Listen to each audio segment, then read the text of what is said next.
Chapter 3 क्या है आपका? दो चर वाले रैखिक समीकरण युग्म, है ना। आपका है pair of linear equation in two variables, है ना। तो यहाँ पे अपन बात करें पार्ट पे, है ना। तो पहली चीज हो गई क्या? दो, फिर हो गई क्या? चर, और फिर क्या हो गई? रैखिक, है ना। फिर हो गई समीकरण, और फिर हो गई बात युग्म। ये शब्द आपको आने चाहिए, ठीक है। ये शब्द आपको एक्सप्लेन होनी चाहिए। जैसे हो गए क्या? टू वेरिएबल, पूरा नहीं लिख रहे बेटा, मिल जाएगा, है ना। लीनियर इक्वेशन, इक्वेशन और पेयर, ठीक है। देखो क्या दिया है? दो, टू, ये जानते हो कितने?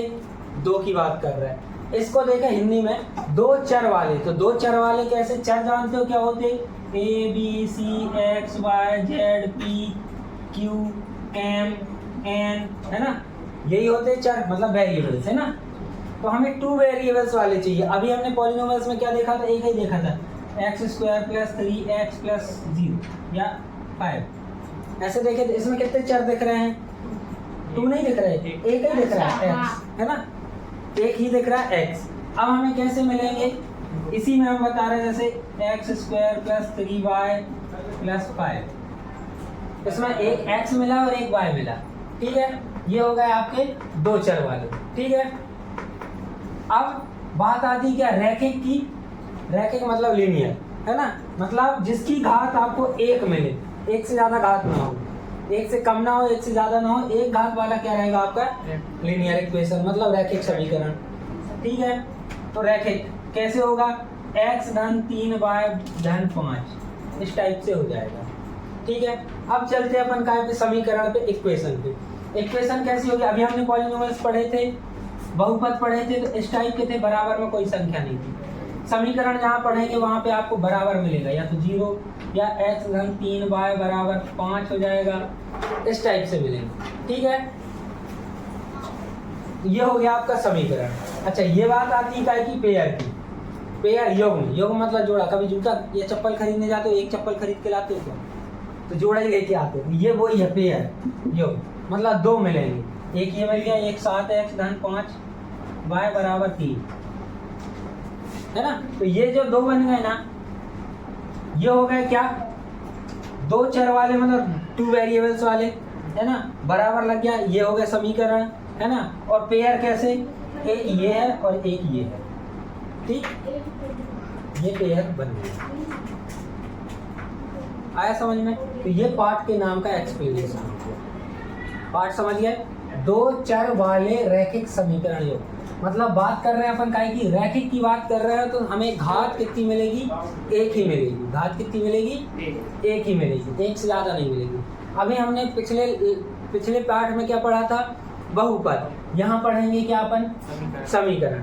और रैखिक समीकरण पढ़ेंगे, लेकिन वो काय में पढ़ेंगे? वो पेयर में पढ़ेंगे, है ना। जो लीनियर इक्वेशन हम पढ़ेंगे तो वो कितनी मिलेंगी? हमें दो मिलेंगी, पेयर में मिलेंगी। उनको सॉल्व करना है, मतलब दो बनानी है या दो सॉल्व करनी है, या उनके वैल्यू फाइंड करनी, ठीक है। तो वो हो गया ये दो चर वाले, समझ लीजिएगा, टू वेरिएबल्स वाले, ठीक है बेटा। ये हो गया आपके पार्ट का एक्सप्लेनेशन।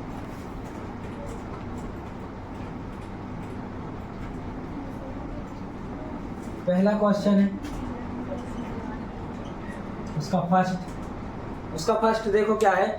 पहले हिंदी में देखो। कक्षा 10 के 10 विद्यार्थियों ने, टोटल बच्चे कितने हैं? 10 विद्यार्थी, है ना, ने एक गणित की एक पहेली प्रतियोगिता में भाग लिया। यदि लड़कियों की संख्या लड़कों की संख्या से 4 अधिक है, लड़कियों की संख्या जितनी भी है, कितनी है? लड़कों की संख्या से 4 अधिक है। जितने लड़का हैं उनसे 4 ज्यादा लड़की है, ठीक है। मान लो अगर हमने कह दिया कि 2 हैं लड़के, तो लड़कियां कितनी होंगी? 6 होंगी, है ना, ऐसा बोल रहा है। तो प्रतियोगिता में भाग लिए लड़कों और लड़कियों की संख्या ज्ञात करना, मतलब लड़के कितने थे और लड़कियां कितनी थी। ये तो क्वेश्चन समझ में आया? पढ़ा आपने बेटा या पढ़े हम? मतलब आपसे ये पूछ रहा है कि जो स्टूडेंट है ना, उसमें बॉयज और गर्ल्स की number of boys, number of girls, ये पूछ रहा है वो, है ना। क्या दिया है आपको? if the number of girls is 4 more than the number of boys, मतलब बॉयज के नंबर से 4 ज्यादा है गर्ल्स के नंबर, है ना। ठीक है, कैसे करेंगे? तो यहाँ पे वही माना, लेट मतलब वही माना, आप लिखना है नंबर ऑफ, क्या दिया है, हाँ नंबर ऑफ बॉयज, है ना, हम लिख दे रहे हैं लड़कों की संख्या, मतलब नंबर ऑफ बॉयज कितने हैं, x मान लिए, ठीक है, और लड़कियों की संख्या बराबर y मान लें। क्यों? क्योंकि हम 2 चर वाले रैखिक समीकरण पढ़ाएंगे, ठीक है। अब पहली चीज हमें क्या दी है, प्रश्नानुसार, क्या अकॉर्डिंग टू क्वेश्चन लिखना है इसके बाद, है ना। क्या आएगा, हमें इन दोनों की संख्या मिला के दी है 10, लड़के जितने भी होंगे लड़कियां जितने भी होंगी, लेकिन उन्होंने बता दिया 10 से ज्यादा ना होंगे, तो हमने क्या किया, x धन y करेंगे, कितना आएगा, तो एक इक्वेशन ये बन गई, ठीक है। इसके बाद एक शर्त दी है, क्या दी है, लड़कियों की संख्या हमें पता चली है कि y बराबर किसके है, लड़कियों की संख्या कितनी है, लड़कों की संख्या से 4 ज्यादा है, समझ रहे हो, लड़कों की संख्या कितनी है, x है, इससे कितनी है, 4 ज्यादा है, 4 ज्यादा है। आया समझ में, आया, ये बन गया दूसरा इक्वेशन। या तो इसको अपन और कर लें, कैसे, इसको इस तरफ ले आए, क्या आ जाएगा, x नहीं y माइनस x बराबर 4, ये बन जाएगा आपका सूत्र। या तो ऐसा लिख दो या ऐसे ही लिखा रहेगा, कोई दिक्कत नहीं, है ना। इनको क्या करेंगे, इनको अपन जोड़ देंगे, x और x को जोड़ जाएंगे भाई, एक मार्कर और दूसरा मार्कर, कितने मार्कर हो गए, 2 मार्कर है, 4 उस तरफ जाएगा, है ना, 4 उस तरफ जाएगा, 10 ऋण 4 होगा, ठीक है, 10 ऋण 4 हो गए। उसके बाद 2x इक्वल टू कितना आ जाएगा, 6, ये यहाँ मल्टीप्लाई में है तो x इक्वल टू हो जाएगा कितना, 6/3, 2 है, 3 आ जाएगा, सही आ रहा है, x बराबर कितना आ गया, 3 आ गया, ये आया समझ में। अब देखो ये वैल्यू x बराबर 3 हम रख रहे हैं किसमें, इसमें, है ना,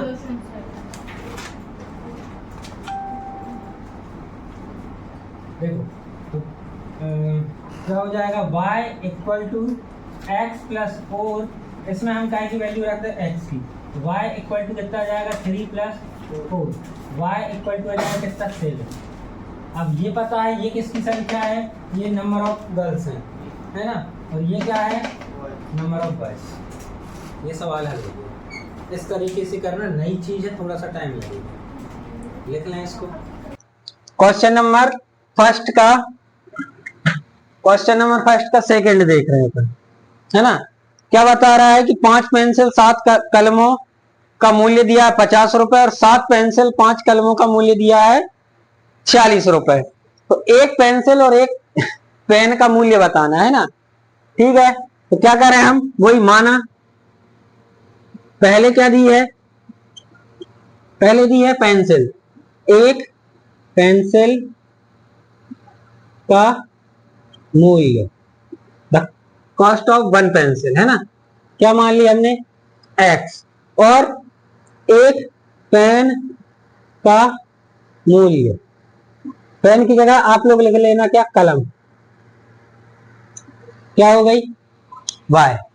अब आप क्या खरीद रहे हो, 5 पेंसिल और 7 कलमें, तो 5 पेंसिल का मूल्य, 7 पेन का मूल्य, फिर क्या दिया है, 7 पेंसिल का मूल्य और 5 पेन का मूल्य। ये 4 चीजें हैं, आपको हमने, ये हम बता रहे हैं अभी बेटा, एक पेंसिल का मूल्य बता दिया x है, तो 5 पेंसिल का मूल्य कितना होगा बताओ लीलावती, कितना होगा? क्यों नहीं पता? एक समोसा कितने में देते हैं पापा जी? 5 रुपए का एक समोसा हो गया, 5 रुपए का। हम कल चाह रहे हैं कि 12 समोसे लेके आने हैं, कितने? हाँ 12 समोसे लेके आना है, हम कितने रुपए दे दें आपको? कितने? तो ये 60 कहां से कैसे आए वो बताओ हमें। हाँ जोर से बोलो, कैसे आए? तो 12 में 60 लेके आने के लिए क्या किया आपने? पैसे जोड़े, कैसे? 5 10 मतलब एक एक करके ऐसे जोड़े, 5 फिर 2 हो गए 10 के, 3 हो गए 15 के, 4 हो गए 20 के, 5 हो गए 25 के, ऐसे ही जोड़े क्या? तो कैसे जोड़े वही पूछ रहे हैं हम, कैसे जोड़े आपने?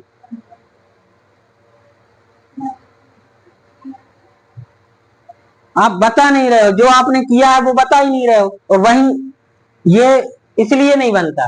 करते खूब, अपन दुकान पे खूब जाते हैं, हिसाब किताब अपन को पूरा आता है, वो हिसाब किताब लगाया कैसे वो भी आता है, लेकिन वो आप बता नहीं रहे हो।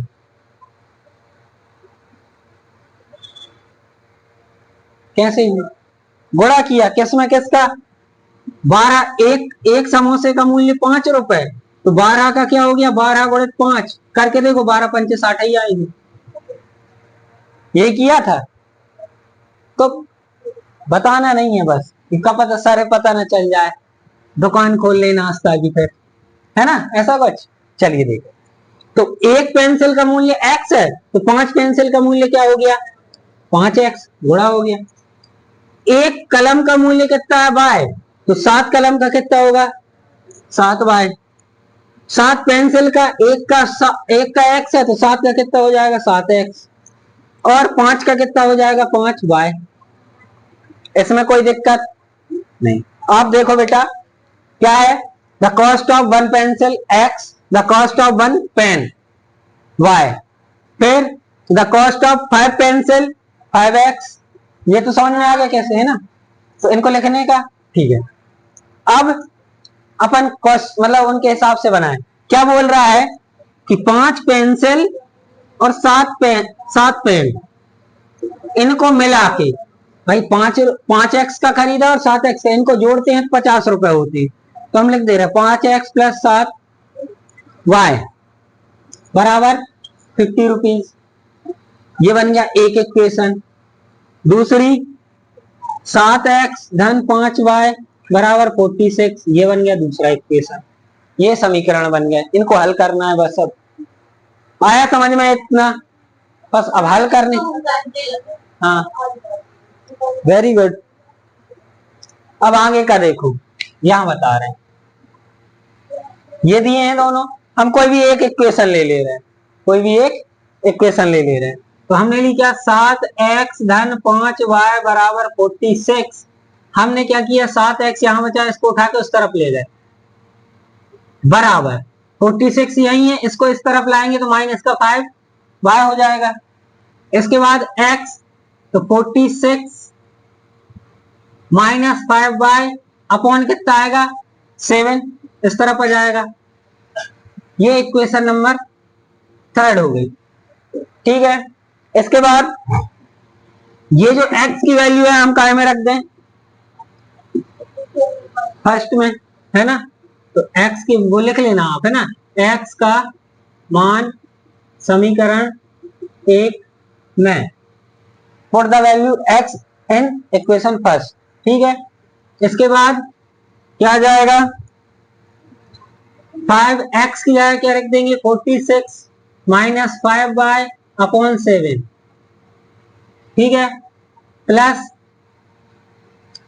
7y और बराबर में 50। इसको हल सब सॉल्व करना है। 5 छक्का 30, है ना? 5 चौके 20 और 3 23, 230, पचम 25y अपॉन में 7 धन 7y बराबर 50। अब इसको क्या करेंगे? इसके अपॉन में 7 है, इसके अपॉन में 1 है, एलसीएम लेके हल करेंगे। तो 7 आएगा, है ना। ये तो पूरा आ जाएगा 230 25y प्लस ये कितना हो जाएगा 49y बराबर 50। इसको उस तरफ ले जाएंगे, डिवाइड में है मल्टीप्लाई में जाएगा। 230 ऋण, इसको हल कर लेंगे। ये ऋण का है, ये धन का है, घटेंगे कितना आएगा प्लस के 24 आ जाएंगे। ठीक है, इक्वल में कितना है 50 है, और ये यहाँ क्या है डिवाइड है, तो यहाँ मल्टीप्लाई में जाएगा। इसको ये प्लस का है, उस तरफ माइनस का जाएगा। 24y इक्वल टू ये कितना हो जाएगा 350 हो जाएगा। y बराबर कितना जाएगा 350 अपॉन 24। कहीं कुछ रह गया है क्या? हाँ, ये ट्रांसपोर्ट से 24 ले गया था। हाँ, ये यहाँ आएगा 200, हाँ माइनस होगा, है ना 230। ठीक है, 24y इक्वल टू कितना आएगा 0, 5 में 3 गए 2, 120 आया। अब y इक्वल टू 120 अपॉन आ जाएगा कितना 24, है ना। कैसे काटे नहीं आ रहा तो हमें 12 का दूनी आता है। 12 दूनी 12 एकम और 0, 2 1 जा 2, 2 5 जा, y इक्वल टू 5 आ गया। इस y का मान 5 इसमें रखोगे तो x की वैल्यू आ जाएगी। एक बार और रखना, ये आई है y की वैल्यू, मतलब काय की पेंस की कॉस्ट आ गई। अब हमें काय की पेंसिल की और कॉस्ट चाहिए, तो इसमें मान रखेंगे, है ना। इतना करो फिर इसको कर, ठीक है।